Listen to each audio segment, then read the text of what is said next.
Hello friend, MBA exam crack या चॅनलला आपलं सहर्ष स्वागत आहे. तर आज आपण बघूयात की स्कॉलरशिपचा फॉर्म कसा भरला जातो. स्कॉलरशिपचा फॉर्म सुरुवातीला गुगल या टॅबला आपल्याला ओपन करायचा आहे. इथे आपल्याला करायचं आहे महा DBT स्कॉलरशिप.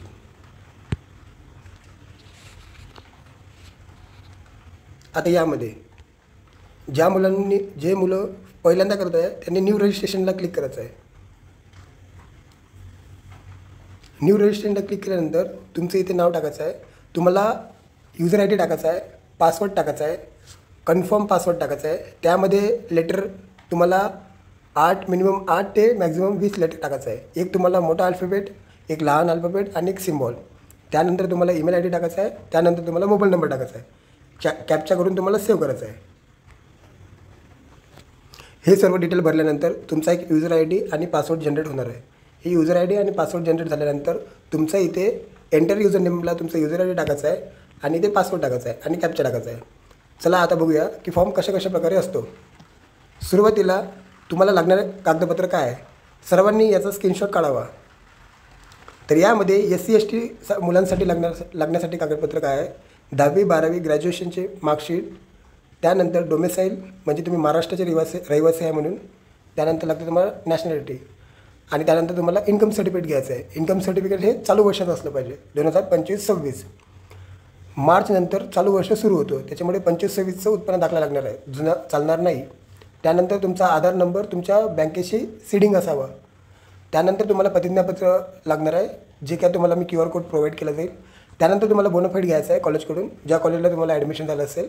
त्यानंतर तुमचं जुन्या कॉलेजचं किंवा शाळेचं LC किंवा TC. त्यानंतर जर शाळा सोडल्यानंतर तुमचा गॅप असेल, जर तुम्ही 23ला पास झाला असेल, 24ला तुम्ही काही केलं नसेल, तर गॅप सर्टिफिकेट. त्याचप्रकारे OBC, VJNT, NTB, NTC, SBC आणि SCBCच्या मुलांसाठी, आणि मुलींसाठी सेम 10वी 12वी ग्रॅज्युएशनची मार्कशीट, डोमेसाईल किंवा नॅशनॅलिटी, इन्कम सर्टिफिकेट चालू वर्षाचं, नॉन क्रिमिनल लागणार चालू वर्षाचं, प्रतिज्ञापत्र जो का QR कोड तुम्हाला प्रोव्हाइड करतो त्याच्यामध्ये आहे. त्यानंतर तुम्हाला LC किंवा TC आणि गॅप असेल तर गॅप सर्टिफिकेट काढावं लागेल नोटरीमधून. आणि रिन्यू करता पण सेम डॉक्युमेंट लागणार आणि बोनाफाईड आणि पासिंग रिझल्ट लागणार तुम्हाला. जर 1-2 विषय राहिला असेल तर तिकीट लागेल. तर अशा प्रकारे आपल्याला प्रतिज्ञापत्र दिलेलं आहे. प्रतिज्ञापत्रामध्ये जो आपला जिल्हा आहे, ज्या जिल्ह्यामधून आपण आलेलो आहोत त्या जिल्ह्याचं नाव टाकायचं आहे. आपलं राहणारं ठिकाण टाकायचं आहे, तालुका टाकायचा आहे, त्यापैकी किती मुली शिकत आहे म्हणजे स्टुडंटचा नेम टाकायचा आहे. त्यानंतर आपलं कॉलेज PDA कॉलेज मांजरीचं टाकायचं आहे. त्यानंतर तुम्ही उदाहरणार्थ MBAला असाल तर MBA first year, MBA direct second इयरला असाल तर MBA लॅटरल एंट्री आणि इंजिनिअरिंगला असेल तर इंजिनिअरिंगचं. त्याप्रकारे तुम्हाला टाकायचं आहे की कुटुंबातील संख्या किती आहे. जर तुम्हाला एक भाऊ असेल तर टोटल 2 जण लिहायचे आहे. तुम्ही एक असाल तर फक्त एक टाकायचं आहे. आणि तुमच्या कुटुंबामध्ये किती आहे टोटल असे ते संख्या टाकायची आहे. त्यानंतर इथे खाली बघा स्टुडंट सिग्नेचर करायचं आहे, पॅरेंट सिग्नेचर करायचं आहे, डेट आणि प्लेस. नेक्स्ट हा QR कोड आहे, ज्या मुलांनी पहिल्यांदा रजिस्ट्रेशन करायचं आहे त्यांच्यासाठी आहे. त्यानंतर तुम्हाला हा दुसरा QR कोड आहे, याच्यामध्ये तुम्हाला आधार सीडिंग कसं करायचं बँकेला ते दाखवलेलं आहे. त्यानंतर तुम्हाला प्रतिज्ञापत्र हे तुमच्या स्कॉलरशिपच्या फॉर्मला तुम्हाला जोडायचं आहे. इथे या QR कोडला स्कॅन केल्यानंतर तुम्हाला प्रतिज्ञापत्र मिळून जाईल. त्यानंतर मायनॉरिटी डिक्लेरेशन म्हणजे काय असतं, डिक्लेरेशन म्हणजे काय असतं, अल्पसंख्याकांमध्ये ख्रिश्चन, बुद्धिस्ट, जैन, मुस्लिम अशा वेगवेगळ्या प्रकारच्या प्रवर्गातील लोक त्यामध्ये येत असतात.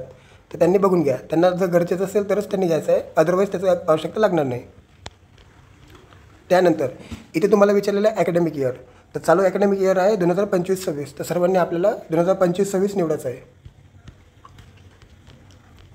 त्यानंतर तुम्हाला सगळ्यात पहिले काय करायचं आहे, सगळ्यात पहिले तुम्हाला बघा लेफ्ट हँड साईडला प्रोफाईल क्रिएट करायचं आहे. सर्वांनी लक्ष द्या, ज्यांचं ऑलरेडी अकाउंट असेल त्यांनी पण प्रोफाईल क्रिएट करायचं आहे आणि ज्यांनी फर्स्ट टाईम रजिस्ट्रेशन करत असेल त्यांनी पण प्रोफाईल क्रिएट करायचं आहे. सुरुवातीला तुम्हाला 100% प्रोफाईल क्रिएट करायचं आहे. प्रोफाईल क्रिएट केलं तरच तुम्हाला फॉर्म भरता येईल, अदरवाईज तुमचं प्रोसेस पुढे होणार नाही. त्यामुळे लक्षपूर्वक आपला प्रोफाईल अपडेट करायचं आहे. त्यामध्ये तुमचं नाव, गाव, ॲड्रेस, पत्ता, शिक्षण सर्व माहिती भरायची आहे आणि पास झालं असेल तर रिझल्ट टाकायचा आहे. प्रत्येक स्टेप मी तुम्हाला सांगणार आहे. इथे बघा तुमचं पर्सनल नाव, आधार नंबरला तुमचा जो मोबाईल नंबर लिंक आहे त्याच्यावर एक OTP येणार आहे. तो OTP जनरेट करून तुम्हाला इथे फिल करायचा आहे.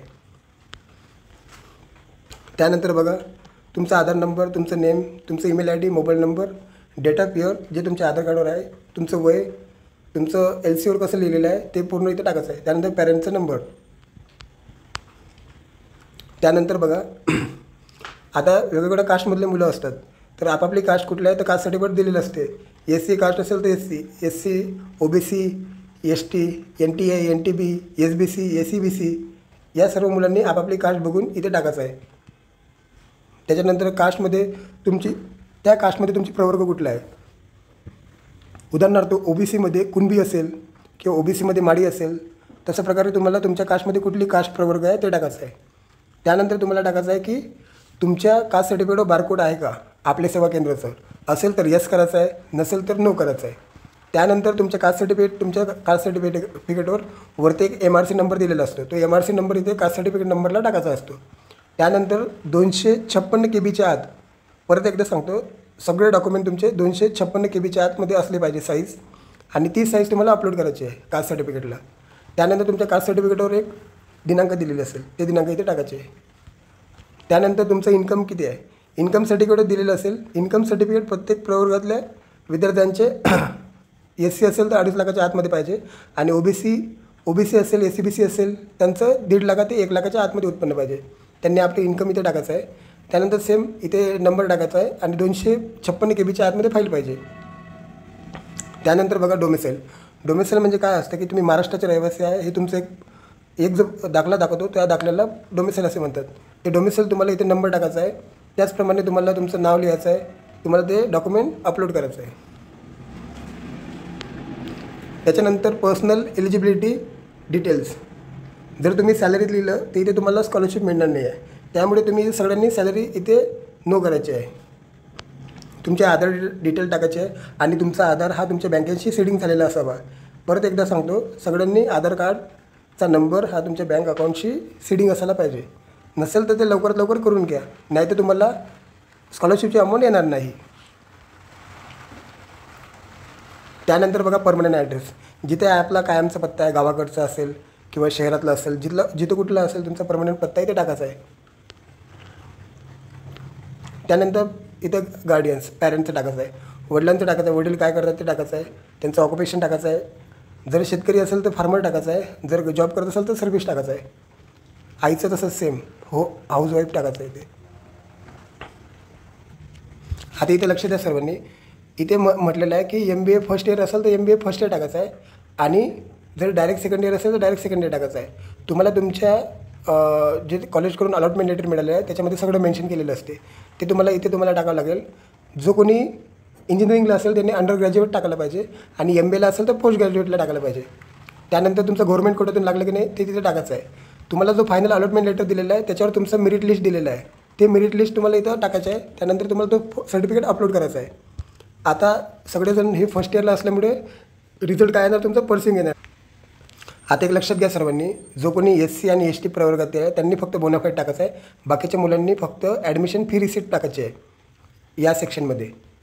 त्यानंतर गॅप असेल तर इथे गॅप टाकायचा आहे. जर गॅप जर असेल तुम्हाला तर गॅप सर्टिफिकेट काढावं लागेल नोटरीमधून. ठीक आहे. पास्ट क्वालिफिकेशन, जर तुम्ही MBA फर्स्ट इयरला घेतलं असेल तर तुम्हाला ग्रॅज्युएशनचे मार्क्स इथे टाकायचे आहे, आणि तुम्ही इंजिनिअरिंगला घेतलं असेल फर्स्ट इयरला तर तुम्हाला 12वीचे टाकावं लागेल. त्या हिशोबाने तुम्हाला इथे फिल करावं लागेल. त्याचप्रकारे बघा इथे तुम्हाला दिसत आहे की हॉस्टेल आणि डे स्कॉलर, जे मुलं कॉलेजच्या कॅम्पस किंवा कॉलेजच्या हॉस्टेलमध्ये राहत असाल त्याच मुलांनी हॉस्टेलचा ऑप्शन करायचा आहे. अदर कॅन्डिडेटने ते डे स्कॉलर करायचं आहे. जर हॉस्टेल तुम्ही सिलेक्ट केलं तर तुम्हाला कॉलेजचं लेटर हेड लागणार आहे, त्याच्यावर प्राचार्यांची सही सिक्का लागणार आहे.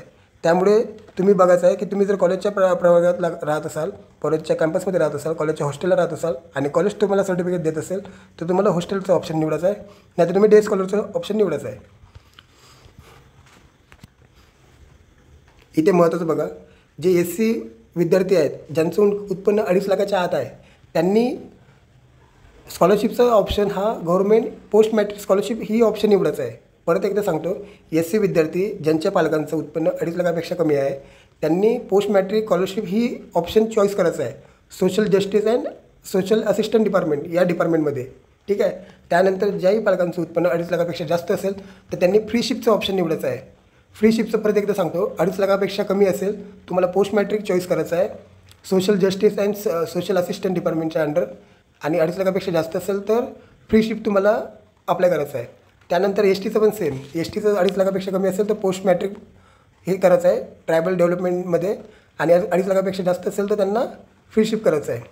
त्यानंतर बघा, जे कोणी VJNT OBC SBC असेल, 1.5 लाखापेक्षा तुमचं उत्पन्न दाखला असेल तरच तुम्हाला स्कॉलरशिपचा फॉर्म भरता येईल. बरोबर आहे. आणि तुम्हाला कोणत्या डिपार्टमेंटमध्ये भरायचं आहे? OBC SBC VJNT SBC welfare department, या डिपार्टमेंटच्या अंदर तुम्हाला भरायचं आहे. 1.5 लाखाच्या आतच तुमचं स्कॉलरशिप पाहिजे. बरोबर आहे. MBA करता तो नाही आहे, MBA करता मी तुम्हाला सांगतो. त्याचप्रकारे बघा, VJNT OBC ज्यांचं 1.5 लाखापेक्षा जास्त लेस दॅन ऑर इक्वल टू असेल, म्हणजे जर 1.5 लाख ते 8 लाखाच्या मध्ये असेल, त्यांनी नॉन क्रिमिनल आणि ट्युशन फी हे ऑप्शन निवडायचं आहे. त्याचप्रमाणे बघा, जनरल EWS असेल, SBC असेल, 8 लाखापेक्षा कमी असेल तर त्यांनी राजर्षी शाहू महाराज हे ऑप्शन निवडायचं आहे.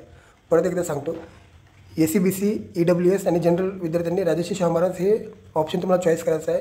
आणि तुमचं डिपार्टमेंट असेल director of technical education. Director technical education तुमचे डॉक्युमेंट व्हेरीफाय करतं आणि तुम्हाला स्कॉलरशिप अलॉट करतं. त्यानंतर बघा, PWD म्हणजे जे डिसेबल्ड आहे त्यांना कोणतीच लिमिट नाही आहे, त्याप्रकारे त्यांना कोणतं ऑप्शन चॉईस करायचं आहे? Post matric person disability, social justice and social assistants हे ऑप्शन चॉईस करायचं आहे. मायनॉरिटी जे असेल त्यांना 8 लाखापेक्षा कमी करायचं आहे आणि त्यांना मायनॉरिटी कम्युनिटी पर्शिंग हाय DT मायनॉरिटी डिपार्टमेंटला करायचं आहे. स्कॉलरशिपचं बघा, आता हे हॉस्टेलवर ऑप्शन कोणासाठी असतं? हे हॉस्टेलवर ऑप्शन त्या मुलांसाठी असतं ज्या मुलं बाहेरच्या जिल्ह्यातून आलेले आहेत, जे स्थानिक जिल्ह्यात नाही आहेत, जे बाहेरच्या जिल्ह्यातून आलेले आहेत. SC विद्यार्थी असेल तर त्यांना स्वाधार योजना भरता येईल. स्वाधार योजना म्हणजे काय असतं की त्या मुलांना राहण्यासाठी हॉस्टेल अलोकेट केलेलं असते आणि हॉस्टेलला नाही मिळालं तर त्यांना स्वाधार योजना मिळते. त्यांना एकूण रक्कम 50,000 रुपये मिळते. त्याच्यासाठी मी डिटेल व्हिडिओ एक पुढच्या नेक्स्ट व्हिडिओमध्ये टाकेल. ST प्रवर्गातील असेल तर त्यांना पंडित दीनदयाल स्वयं योजना हे त्यांना भरायचं आहे. त्यानंतर VJNT SBC असेल तर दीनदयाल स्वयं योजना त्यांना भरायचं आहे, पण उत्पन्न त्यांचं 1.5 लाखापेक्षा कमी असायला पाहिजे ट्रायबलमध्ये. त्याचप्रमाणे VJNT SBC ज्यांचं लेस दॅन 1.5 लाख आहे त्यांनी OBC VJNT वेलफेअर डिपार्टमेंटला भरायचं आहे. त्याचप्रकारे OBC जर असेल त्यांनी ज्ञानज्योती आधार योजना फॉर्म भरायचा आहे. आणि ACBC जनरल असेल तर त्यांना पंजाबराव वसतिगृह निर्वाह भत्ता डायरेक्टर ऑफ एज्युकेशन हा भरायचा आहे. त्याच्यानंतर बघा, आता मी तुम्हाला सांगितलेलं आहे की कोणत्या कास्टला किती उत्पन्नामध्ये आणि कोणत्या स्कीममध्ये भरायचं आहे. वरीलप्रमाणे इथे ऑल स्किलच्या ऑप्शनला क्लिक करायचं आहे आणि तुम्हाला जे डिपार्टमेंट दाखवलेलं आहे वरच्या स्लाईडमध्ये, तुमच्या डिपार्टमेंटप्रमाणे तुमच्या कॅटेगरीप्रमाणे इथे तुम्हाला टाकायचं आहे. त्यानंतर स्कीमचं नाव, डिपार्टमेंटचं नाव आणि इथे तुम्हाला अप्लाय या ऑप्शनला क्लिक करायचं आहे. अप्लाय या ऑप्शनला क्लिक केल्यानंतर तुमचा सक्सेसफुली फॉर्म सबमिट केव्हा होणार? ज्या वेळेला तुम्ही तिथे प्रतिज्ञापत्र आणि तुमचा फॉर्म रिन्युअल आहे का, रिन्युअल असेल तर येस करायचं आहे, नसेल तर नो करायचं आहे. फर्स्ट टाईम असेल तर नो करायचं आहे आणि फॉर्म जर रिन्युअलचा असेल तर येस करायचं आहे. त्यानंतर तुम्हाला LC लावावं लागणार, शाळा सोडण्यात दाखला. त्यानंतर तुम्हाला प्रतिज्ञापत्र लावावं लागणार आणि त्यानंतर तुम्हाला सेल्फ डिक्लेरेशन लावावं लागणार. या सगळं लावल्यानंतर डॉक्युमेंट चेक करावं लागणार आणि इथे आयकॉन चेक डिटेलला तुम्हाला क्लिक करायचं आहे आणि सबमिट या बटनला बघायचं आहे. तर अशा प्रकारे आपण स्कॉलरशिपचा फॉर्म भरलेला आहे. तर इन्फॉर्मेशन आवडली असेल तर लाईक करा, सबस्क्राईब करा. थँक्यू. अजून तुम्हाला हॉस्टेलबद्दल व्हिडिओ पुढील याच्यामध्ये मी टाकणार आहे. थँक्यू.